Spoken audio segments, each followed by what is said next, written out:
1943년 8월 17일 오전 7시 42분이었다. 제임스 맥케나 상사는 뉴기니 도보드라 비행장에 있었다. 그는 P-38 라이트닝 왼쪽 날개 아래 웅크렸다. 자신의 조종사가 임무를 준비하는 것을 지켜보았다. 조종사는 생존할 가망이 거의 없는 임무였다. 조종사는 로버트 헤이스 소위였다. 그는 23살이었다. 6번의 전투 임무를 수행했지만 격추 기록은 연기였다.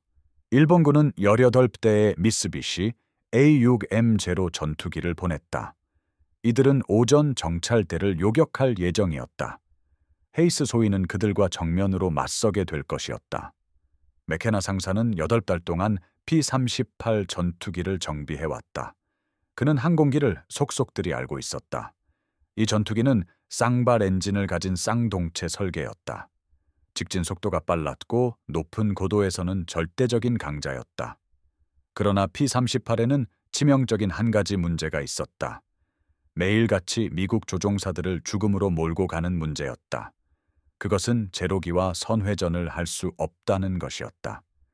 제로기는 더 가볍고 민첩했다. 공중전에서 P-38이 필요로 하는 시간의 절반 만에 완전히 수평 선회를 할 수 있었다. 그 차이는 곧 죽음을 의미했다. 미국 교리는 P-38 조종사들이 제로기와 절대 선회전을 해서는 안 된다고 명시했다. 그들을 능가하려고 시도해서는 안 되었다. 속도와 고도를 활용해야 했다. 급강하하여 사격하고 다시 상승했다. 치고 빠지는 전술을 써야 했다. 선회 전투에 휘말리지 말아야 했다. 헤이스 소위는 그 교리를 5번 시도했다. 그러나 성공하지 못했다. 제로기 조종사들은 너무 영리했다. 그들은 미국 조종사들을 선회전으로 유인했다. 그리고 선회 방영 안으로 파고들어 미궁이 뒤로부터 격추했다. 제5공군은 지난 6주 동안 37대의 P-38 전투기를 잃었다. 대부분의 P-38은 벗어날 수 없는 선회전 교전에서 격추되었다. 맥케나 상사는 너무 많은 조종사들이 죽는 것을 보았다. 정말 좋은 사람들이었고 어린아이들이었다. 그들은 자신감을 가지고 P-38에 올랐다. 그러나 관에 담겨 돌아오거나 아예 돌아오지 못했다. 훈련 매뉴얼에는 문제가 조종사 과실이라고 나와 있었다. 교관들은 이 조종사들이 교리를 따르지 않았다고 말했다. 그러나 맥케나 상사는 더 잘 알고 있었다. 문제는 조종사들이 아니었다. 그것은 조종 케이블이었다. P-38의 에일러론 조종 케이블은 쌍동체를 통과하여 꼬리 부분으로 연결되었다. 그런 다음 분리를 통해 날개 조종면으로 이어졌다. 케이블 시스템에는 유격이 있었다. 그리 많지는 않았다. 완전 편향 시 약 3/8분의 1 인치 정도였다. 그러나 그 작은 유격이 조종관 움직임과 에일러론 반응 사이에 지연을 발생시켰다. 고속에서는 문제가 되지 않았다. 그러나 급격한 선회 기동 중 저속에서는 달랐다. 그 찰나의 지연이 제로기의 선회 안쪽으로 파고들어 가는 것과 격추당하는 것의 차이였다. 맥케나 상사는 2달 전 공병 장교에게 이 문제를 언급했다. 그 장교는 케이블 장력이 규격 내에 있다고 말했다. 공장 허용 오차는 그 유격을 허용했다. 그것을 변경하면 항공기 보증이 무효화될 것이었다. 게다가 어떤 현장 정비사도 비행 제어 시스템을 개조할 권한이 없었다. 그것은 록히드의 공학적 승인을 필요로 했다. 록히드는 캘리포니아에 있었고 7,000마일이나 떨어져 있었다. 그래서 맥케나 상사는 육군 항공대의 모든 정비 규정을 위반하는 일을 했다. 그는 손상된 항공기에서 피아노 와이어 한 조각을 가져왔다. 그것을 6인치 길이로 잘랐다. 그리고 지제트자 모양으로 구부려 헤이스 소위의 왼쪽 에일러론 조종 케이블에 장력 조절기로 설치했다. 이 개조 작업은 8분이 걸렸다. 케이블에 0.4파운드의 장력을 추가했다. 그것은 유격을 완전히 없앴다. 아무도 눈치채지 못했다. 그날 아침 검사반은 케이블 장력을 확인하지 않았다. 그들은 엔진 오일량과 탄약 적재량에 집중했다. 맥케나 상사는 아무 말도 하지 않았다. 그는 헤이스 소위가 활주로로 이동하는 것을 지켜보았다. 이륙하는 것을 지켜보았다. 그리고 P-38이 일본 전투기들을 향해 아침 하늘로 사라지는 것을 지켜보았다. 다음 17분 동안 일어난 일은 태평양 전선에서 모든 P-38의 비행 방식을 바꿀 것이었다. 맥케나 상사가 제로기 때문에 잃은 첫 번째 조종사는 데이비드 첸 소위였다. 1943년 7월 9일이었다. 첸 소위는 전선에 3주 동안 있었다. 맥케나 상사는 매일 아침 그의 항공기를 정비했다. 그들은 캘리포니아에 대해 이야기했다. 첸 소위는 세크라멘토 출신이었다. 맥케나 상사는 롱비치 출신이었다. 둘 다 전쟁 전에 자동차 정비 일을 했었다. 첸 소위는 오전 6시 15분에 레에 상공에서 전투기 소탕 작전을 위해 이륙했다. 그는 2시간 후 왼쪽 동체에 3개의 총알 구멍을 안고 돌아왔다. 그리고 선회전 중에 안쪽으로 파고든 제로기에 대한 이야기를 들려주었다. 첸 소위는 매뉴얼대로 롤아웃하고 급강하하려 했다고 말했다. 그러나 항공기는 반응이 느리게 느껴졌다. 마치 조종관을 움직이는 순간과 항공기가 실제로 롤링하는 순간 사이에 지연이 있는 것 같았다. 제로기가 그를 거의 잡을 뻔했다. 그를 살린 유일한 것은 그의 편대원이 제로기를 그의 후방에서 격추시킨 것이었다. 맥케나 상사는 총알 구멍들을 보았다. 그것들은 빽빽하게 모여 있었다. 완벽한 편향 사격이었다. 제로기 조종사는 첸 소위를 완벽하게 조준했다. 첸 소위의 항공기가 정확히 어디에 있을지 예측한 것이었다. 만약 첸 소위가 급격하게 롤링하고 즉시 급강하했다면 그것은 불가능했을 것이다. 항공기가 제로기가 조준할 시간을 줄 만큼 충분히 지연되지 않았다면 말이다. 첸 소위는 다시 비행하지 않았다. 그의 항공기는 수리를 위해 정비창으로 돌아갔다. 맥케나 상사는 그를 다시는 보지 못했다. 3주 후, 그는 첸 소위가 라바울 상공에서 다른 P-38을 몰고 비행하다가 전사했다는 소식을 들었다. 같은 이야기였다. 선회전에서 붙잡혔다. 충분히 빠르게 롤아웃할 수 없었던 것이다. 두 번째 조종사는 윌리엄 모리슨 대위였다. 모리슨 대위는 비행 대장이었다. 그는 경험이 많았고 11대를 격추했다. 그는 P-38을 속속들이 알고 있었다. 그 한계점들을 알고 있었다. 영리하게 비행했다. 8월 3일 모리슨 대위의 비행대는 오로만 상공만 2000피트에서 8대의 제로기를 요격했다. 모리슨 대위는 첫 번째 통과에서 한 대의 제로기를 잡았다. 다시 선회하여 재차 공격했다. 2대의 제로기가 그에게 역전했다. 맥케나 상사는 나중에 무선 교신을 들었다. 모리슨 대위는 기체를 뒤집고 스플릿 S 기동으로 이탈하려 했다. 그는 조종이 둔하게 느껴진다고 외쳤다. 제로기들은 그 기동 내내 그와 함께 있었다. 그리고 4000피트 상공에서 그를 격추했다. 모리슨 대위의 편대원은 모리슨 대위의 항공기가 충분히 빠르게 반응하지 않는 것 같았다고 말했다. 마치 그가 조종에 저항하는 것 같았다는 것이다. 모리슨 대위는 추락으로 사망했다. 모리슨 대위의 정비 반장은 맥케나 상사의 친구였다. 텍사스 출신의 로드리게스라는 사람이었다. 로드리게스는 모리슨 대위의 항공기에 뭔가 문제가 있다고 확신했다. 잔해를 수습한 후 그는 모든 것을 점검했다. 엔진 설정, 조종면 장착, 케이블 장력 등 모든 것이 규격 내에 있었다. 항공기에는 아무런 문제가 없었다. 공식 보고서는 조종사 과실이라고 했다. 로드리게스는 그것을 믿지 않았다. 맥케나 상사도 마찬가지였다. 8월 중순까지 맥케나 상사는 17명의 조종사들이 죽는 것을 보았다. 몇몇은 그가 잘 아는 사람들이었다. 대부분은 비행 전 점검 중 잠시 만났을 뿐이었다. 그러나 그는 그들의 모든 항공기를 정비했다. 정비 기록에 서명했다. 그들이 활주로로 이동하는 것을 지켜보았다. 이륙하는 것을 지켜보았다. 어떤 이들은 돌아왔지만 어떤 이들은 돌아오지 못했다. 돌아온 이들은 같은 이야기를 했다. P-38은 급기동 시 반응이 느리게 느껴졌다. 조종 입력과 항공기 반응 사이에 약간의 지연이 있는 것 같았다. 대부분의 조종사들은 그것이 그저 항공기의 조종 특성이라고 생각했다. 무거운 전투기였고 큰 조종면을 가지고 있었으니 약간의 지연은 예상되었다. 그러나 맥케나 상사는 그것이 정상이 아니라는 것을 알고 있었다. 그는 조종 케이블을 정비할 때 자신의 손으로 그 지연을 느꼈었다. 시스템 안에 그 작은 유격이었다. 그는 정비 중 케이블의 장력을 조절할 때 케이블이 내는 소리에 주의를 기울이기 시작했다. 특정한 음색이 있었다. 케이블을 튕겼을 때 나는 낮은 쨍하는 소리였다. 느슨한 케이블은 팽팽한 케이블과는 다른 소리가 났다. 맥케나 상사는 그 차이를 들을 수 있었다. 비행장에 있는 모든 P-38은 케이블이 약간 느슨하게 들렸다. 규격 내였지만 느슨했다. 그는 모리슨 대위가 사망한 후 어느 날 저녁 로드리게스에게 이 문제를 언급했다. 로드리게스는 그것에 대해 무엇을 할 수 있는지 물었다.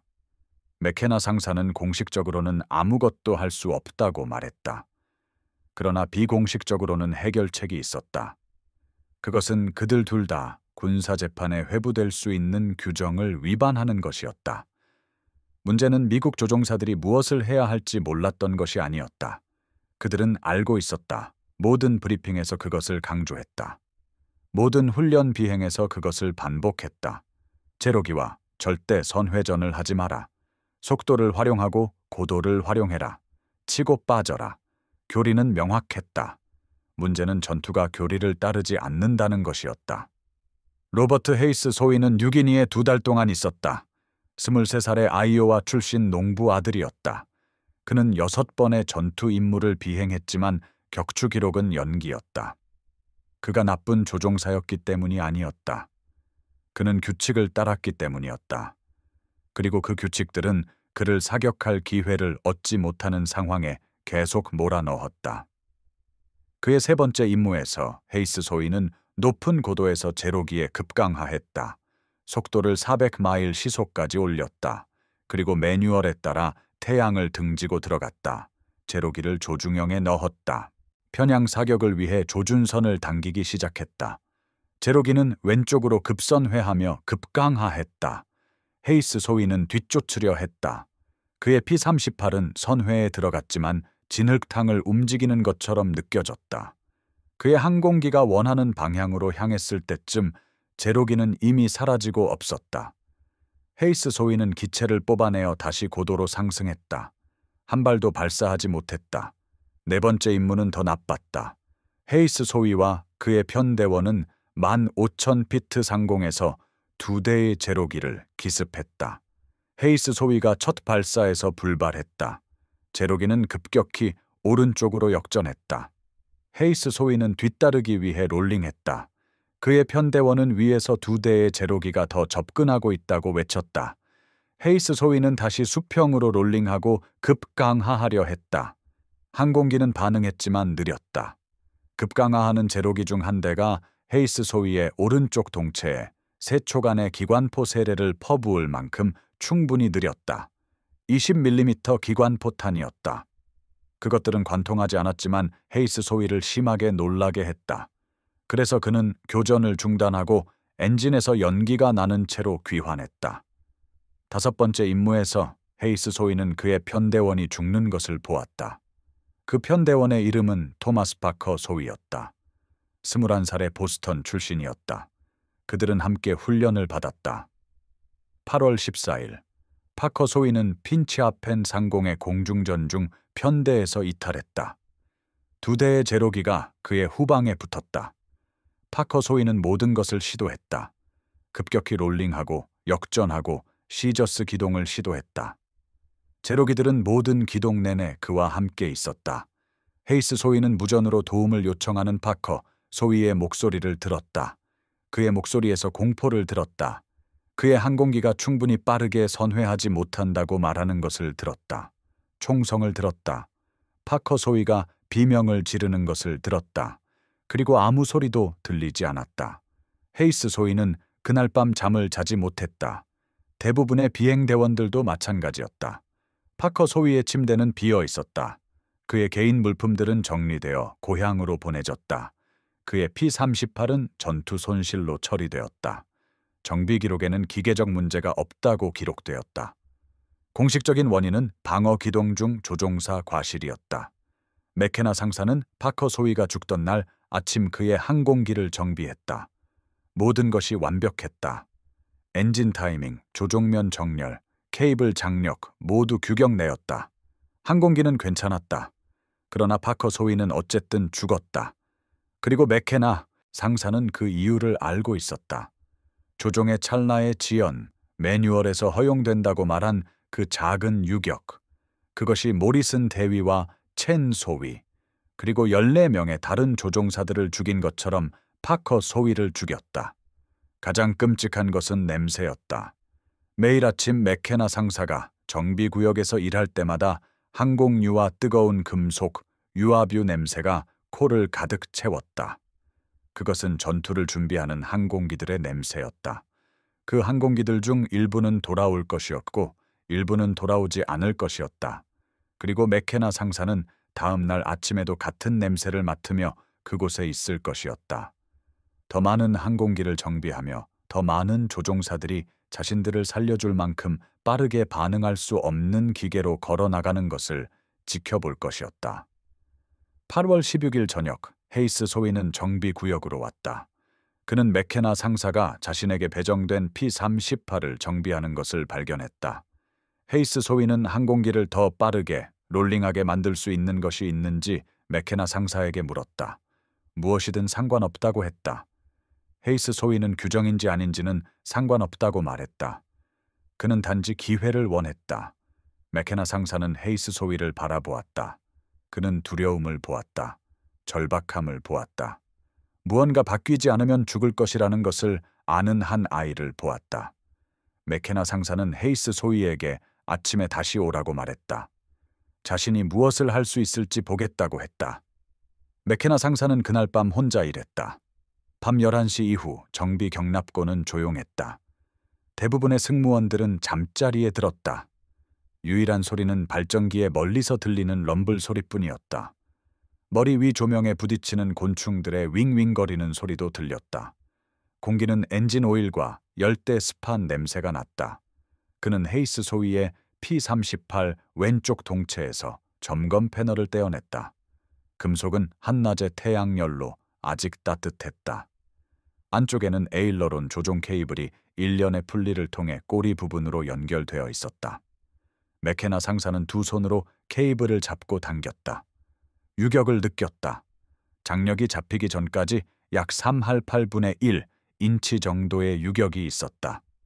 그의 손은 기름투성이었고 하루 종일 정비 작업으로 손가락이 쑤셨다.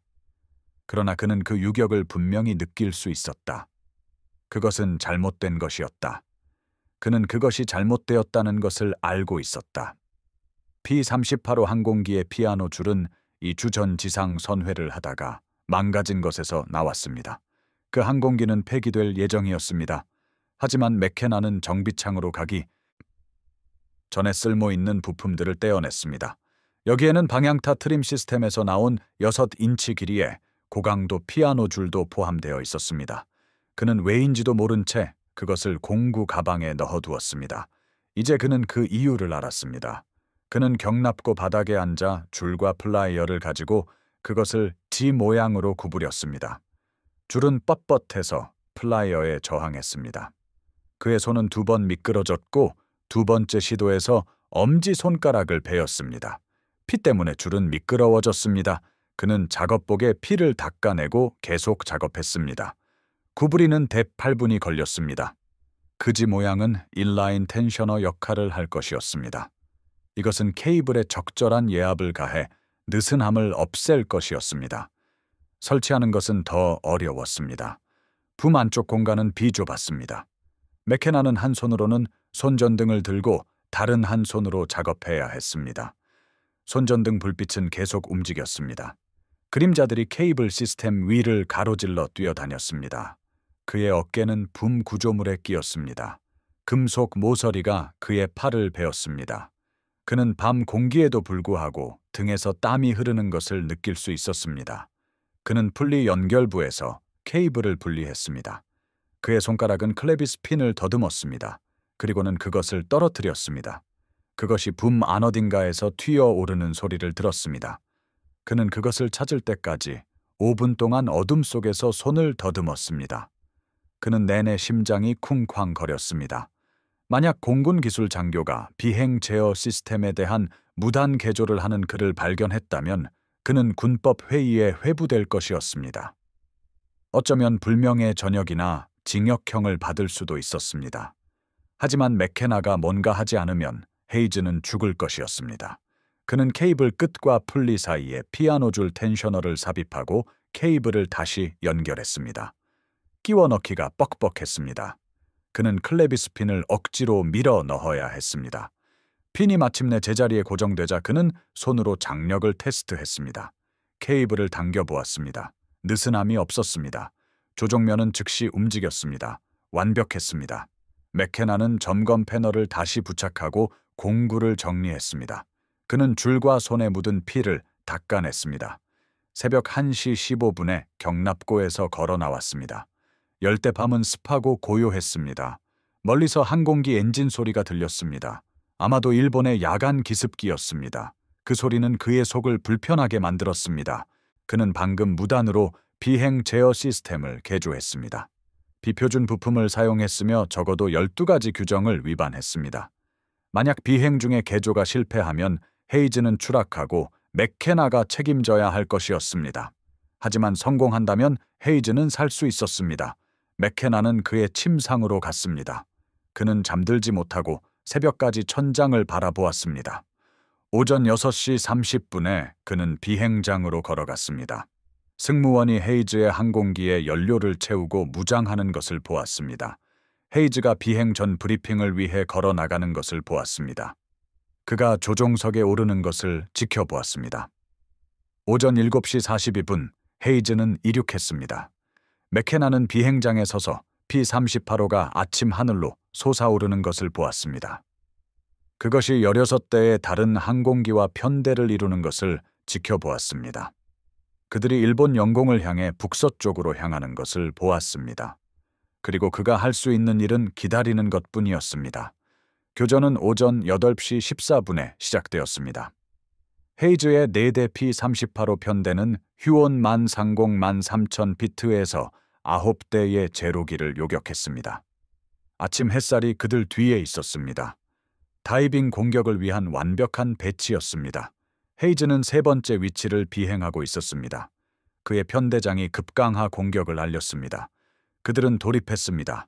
헤이즈는 편대 후미의 제로기 한 대를 선택했습니다. 고도에서 급강하했습니다. 속도를 380마일 매시까지 올렸습니다.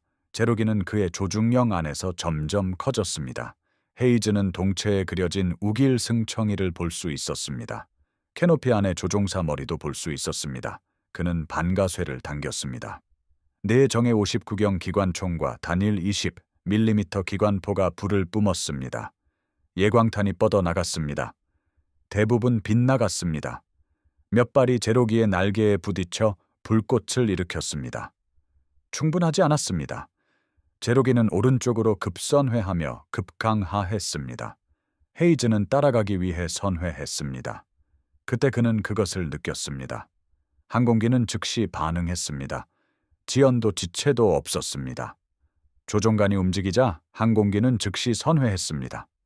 헤이즈는 자신의 P-38호가 그렇게 움직이는 것을 느껴본 적이 없었습니다. 마치 항공기가 그의 명령을 기다렸다가 그가 명령하는 순간 실행하는 것 같았습니다. 그는 평소 시간의 절반 정도 만에 90도를 선회했습니다. 기술을 아래로 내렸습니다. 제로기는 그의 조중령 안에 바로 있었습니다. 그는 다시 발사했습니다. 3초간 연사했습니다. 총알은 제로기의 동체를 꼬리부터 조종석까지 따라 올라갔습니다. 제로기의 엔진이 폭발했습니다. 조각들이 튀어나갔습니다. 항공기는 뒤집혀 검은 연기를 뿜으며 아래 정글로 떨어졌습니다. 헤이즈의 첫 격추였습니다. 하지만 축하할 시간은 없었습니다. 그의 편대원은 위에서 제로기들이 급강하한다고 외쳤습니다. 헤이즈는 위를 올려다 보았고 그들 중 3대가 얕게 급강하하며 빠르게 다가오는 것을 보았습니다. 그들은 그가 친구를 격추하는 것을 보았습니다. 이제 그들은 복수를 원했습니다. 헤이즈는 스로틀을 앞으로 밀고 상승하기 시작했습니다. 하지만 제로기들은 급강해서 더 빨랐습니다. 그들은 몇 초 안에 그에게 달려들 것이었습니다. 그의 유일한 선택은 방향을 바꿔 싸우는 것이었습니다. 모든 본능은 그에게 계속 상승하고 도망치라고 외쳤습니다. 그것이 교리였습니다. 하지만 교리는 오늘 죽음을 의미했습니다. 그는 왼쪽으로 급선회하며 당겼습니다. P-38호는 그가 경험해본 적 없는 방식으로 휙 돌았습니다. 기수가 수평선을 넘어섰습니다. 그는 선두 제로기를 보았습니다. 그것은 그를 따라 돌고 있었지만 헤이즈가 그렇게 빨리 방향을 바꿀 것이라고 예상하지 못했습니다. 제로기는 좋지 않은 위치에 있었습니다. 노출되었습니다. 헤이즈는 리드샷을 당겨 발사했고 제로기의 왼쪽 날개 뿌리를 맞췄습니다. 날개가 접혔습니다. 제로기는 곤두박질 쳤습니다. 30초 만에 2대를 격추했습니다. 다른 2대의 제로기는 그와 가위치기를 시도했습니다. 그들은 번갈아 방향을 바꿔 과도한 선회를 유도하려 했습니다. 헤이즈는 그들을 놓치지 않았습니다. 그들이 방향을 바꿀 때마다 그의 P-38호는 즉시 선회했습니다. 지연도 없고 조종관과 씨름할 필요도 없었습니다. 항공기는 그가 원하는 순간 정확히 그가 원하는 대로 움직였습니다. 마치 다른 항공기를 조종하는 것 같았습니다. 마치 누군가 조종 시스템에서 보이지 않는 무게를 제거한 것 같았습니다. 한 대의 제로기가 실수를 저질렀습니다. 너무 급하게 방향을 바꿔 속도를 너무 많이 잃었습니다. 헤이즈는 그의 선회 안쪽으로 들어갔습니다. 200피트 정도의 근접 거리였습니다. 그는 발사했습니다. 빗나갈 수 없었습니다. 제로기는 산산조각 났습니다. 항공기 파편들이 헤이즈의 캐노피 옆으로 떨어졌습니다. 그는 파편이 그의 오른쪽 붐을 치자 P-38호가 흔들리는 것을 느꼈습니다. 3대를 격추했습니다. 4번째 제로기는 도망쳤습니다. 헤이즈는 추격하지 않았습니다. 그는 연료와 탄약이 부족했습니다. 그는 다시 고도로 상승했습니다. 남은 편대와 다시 합류했습니다. 그들은 기지로 향했습니다. 전체 교전은 7분 동안 지속되었습니다. 헤이즈가 오전 9시 3분에 도보둘에 착륙했을 때 맥케나는 비행장에서 기다리고 있었습니다. 헤이즈는 엔진을 끄고 조종석에서 나왔습니다. 그의 손은 떨리고 있었습니다. 그의 비행복은 땀으로 흠뻑 젖어 있었습니다. 그는 맥켄에게 곧장 걸어갔습니다. 헤이즈는 2단어를 말했습니다. 그것이 성공했다고 말했습니다. 그들 중 누구도 깨닫지 못한 것은 6명의 다른 조종사들이 고도에서 헤이즈의 교전을 지켜보고 있었다는 점입니다. 프랭크 미첼 대위는 15,000피트 고도에서 전체 전투를 보았습니다. 미첼은 475 전투 비행단의 편대장이었습니다. 그는 헤이즈의 편대가 아래 제로기들과 교전하는 것을 지켜보다가 특이한 점을 발견했습니다. 헤이즈의 P-38호는 미첼이 본 어떤 라이트닝보다 빠르게 선회하고 있었습니다. 항공기는 마치 무게가 절반인 것처럼 기동을 휙휙 해냈습니다. 미첼은 그 지역의 모든 조종사를 알고 있었습니다. 그들의 기술 수준도 알고 있었습니다. 헤이즈는 유능했지만 그 정도는 아니었습니다.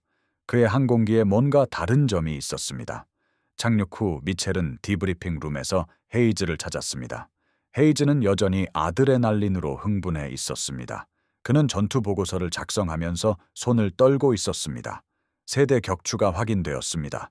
미첼은 그에게 무엇이 달라졌는지 물었습니다. 헤이즈는 모른다고 말했습니다. 그의 항공기가 오늘따라 더 잘 반응했고 더 빨랐을 뿐이라고 답했습니다. 미첼은 정비부서에서 항공기에 무슨 조치를 취했는지 물었습니다. 헤이즈는 맥케나 기술병장에게 말해보라고 했습니다. 미첼은 2시간 후 정비구역에서 맥케나를 찾았습니다. 맥케나는 다른 P-38호를 작업하고 있었습니다. 그의 손은 그리스로 검게 되어 있었습니다. 그의 작업복은 유아뷰로 얼룩져 있었습니다. 미첼은 그에게 직접적으로 물었습니다. 헤이즈의 항공기에 무엇을 했습니까? 맥케나는 오랫동안 그를 바라보았습니다. 그리고 나서 그에게 말해주었습니다. 피아노 줄 텐셔너, 케이블 개조, 비행 제어 시스템에 대한 무단 변경에 대해 설명했습니다. 미첼은 방해하지 않고 들었습니다. 맥케나가 설명을 마치자 미첼은 자신의 항공기에도 같은 개조를 할 수 있는지 물었습니다.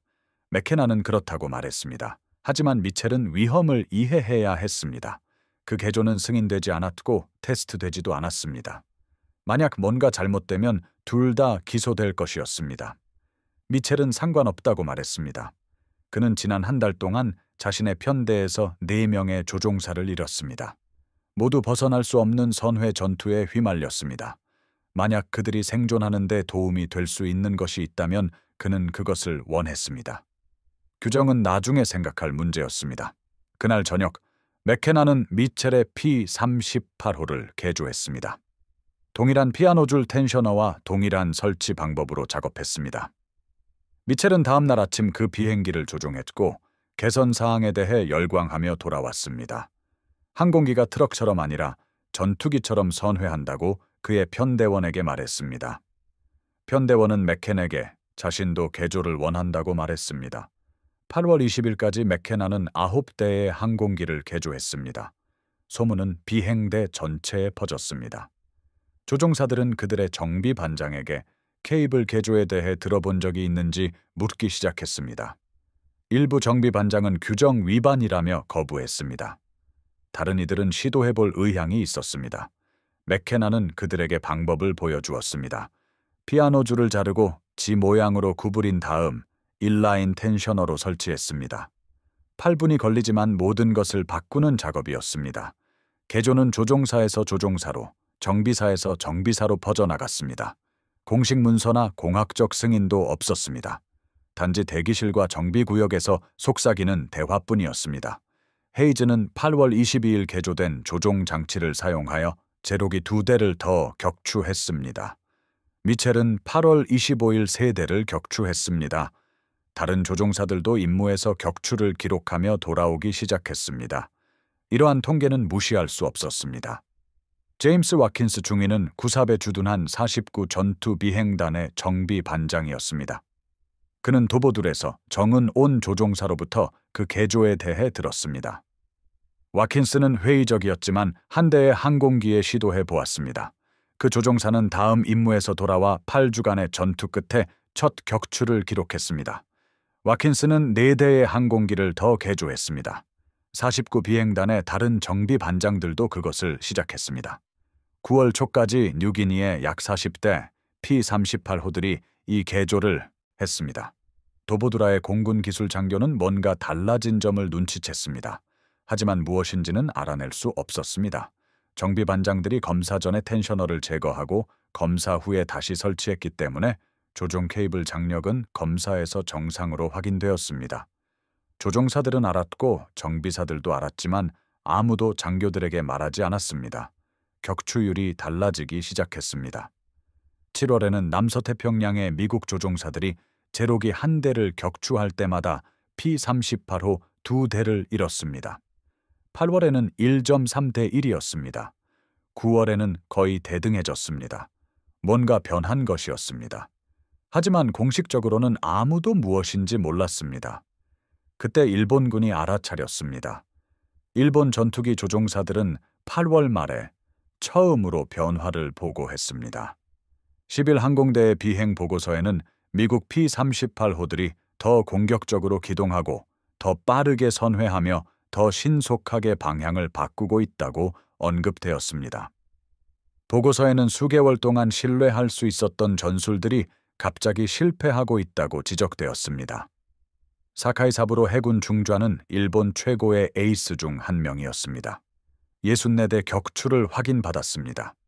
그는 진주만 이후로 미국 조종사들과 싸워왔습니다. 1943년 9월 3일 사카이는 위왁 상공에서 P-38호와 교전했습니다. 그는 자신의 표준 전술을 사용했습니다. 미국 조종사를 선회 전투로 유인하고 P-38호가 선회를 시작하기를 기다렸습니다. 그리고는 반대 방향으로 급선회하여 미국 항공기의 선회 방향 안으로 들어갔습니다. 하지만 P-38호는 그와 함께 방향을 바꿨습니다. 사카이는 이 기동을 수십 번 수행했습니다. 그는 P-38호가 선회하는 데 걸리는 시간을 정확히 알고 있었습니다. 타이밍을 완벽하게 파악하고 있었습니다. 하지만 이 P-38호는 예상보다 빠르게 선회했습니다. 사카이는 정면 충돌을 간신히 피했습니다. 미국 조종사는 그를 조준했습니다. 사카이는 급강하하여 도망쳐야 했습니다. 그는 혼란스럽고 좌절한 채 기지로 돌아왔습니다. 다른 숙련된 일본 조종사들도 비슷한 조우를 보고했습니다. 미국 조종사들이 다르게 비행하는 것이 아니었습니다. 그들은 여전히 같은 전술을 사용하고 있었습니다. 하지만 그들의 항공기는 더 빠르게 반응하고 있었습니다.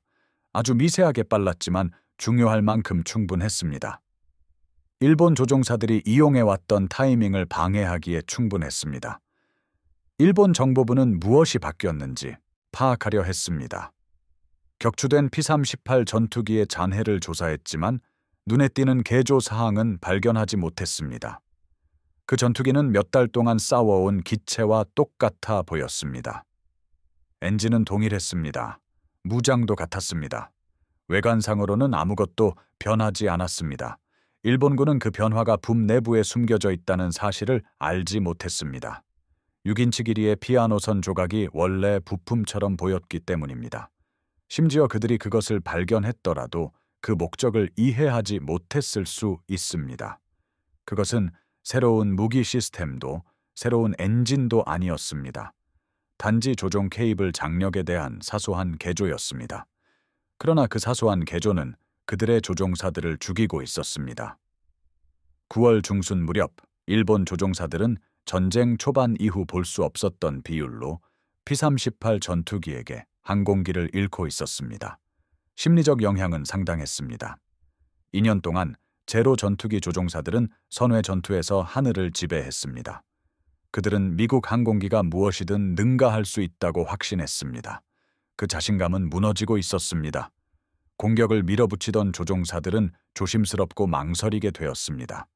그들은 더 이상 자신들의 전술이 통할지 확신할 수 없었습니다. 일본군은 적응하려 노력했습니다.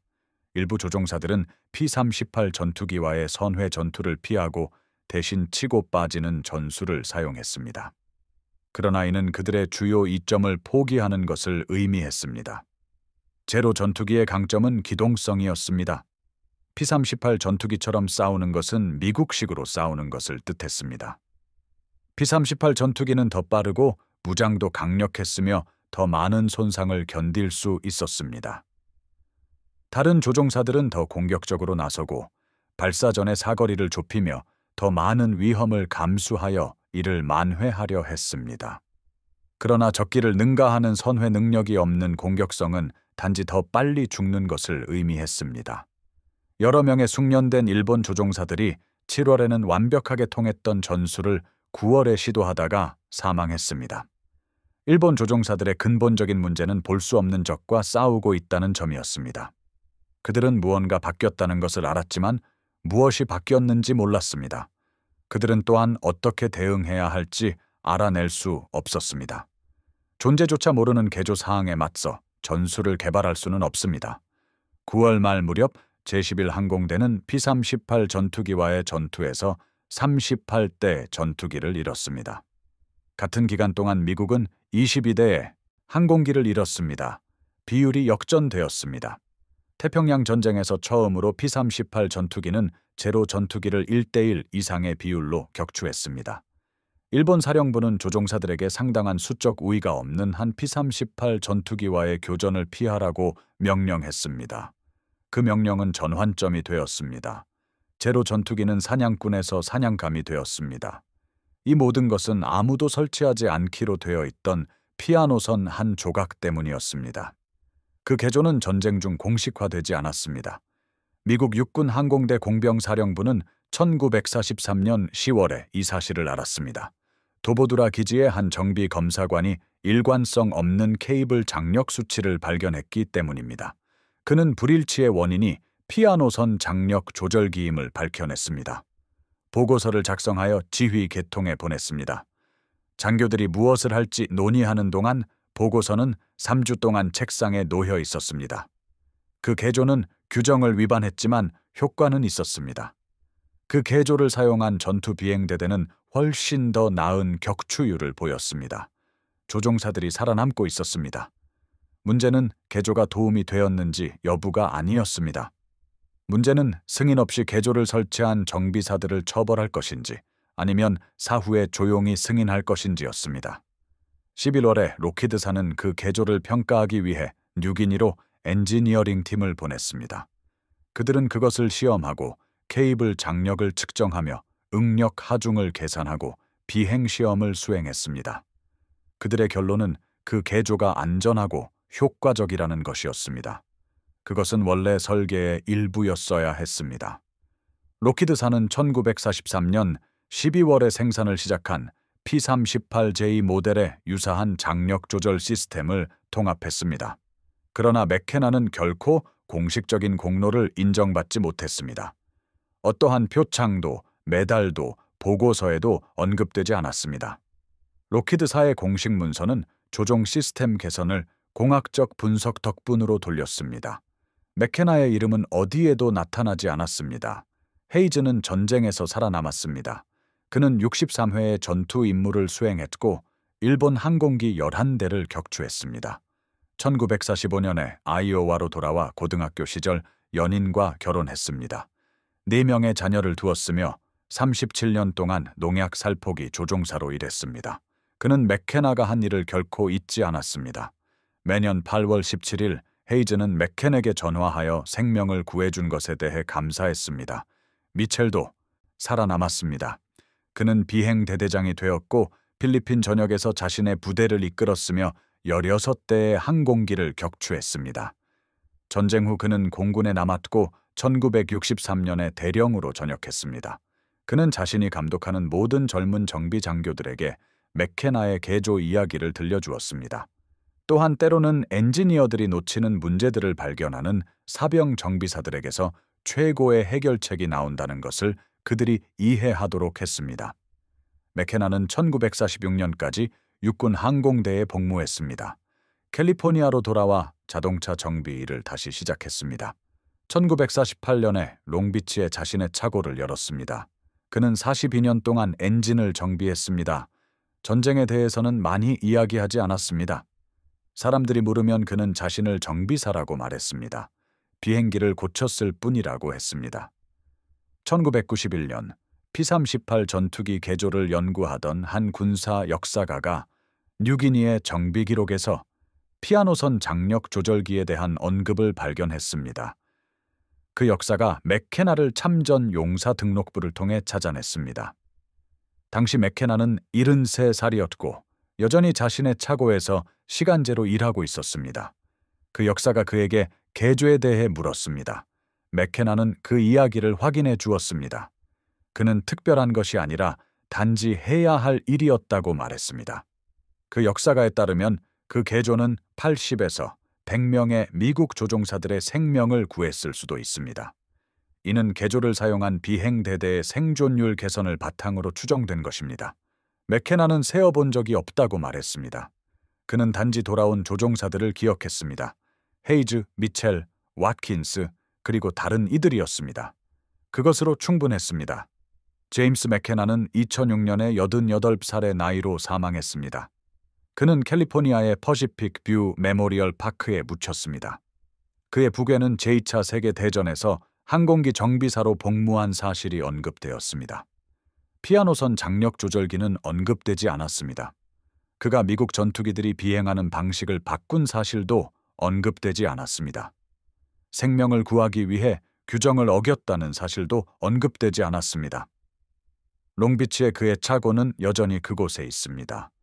지금은 다른 주인이 운영하고 있습니다.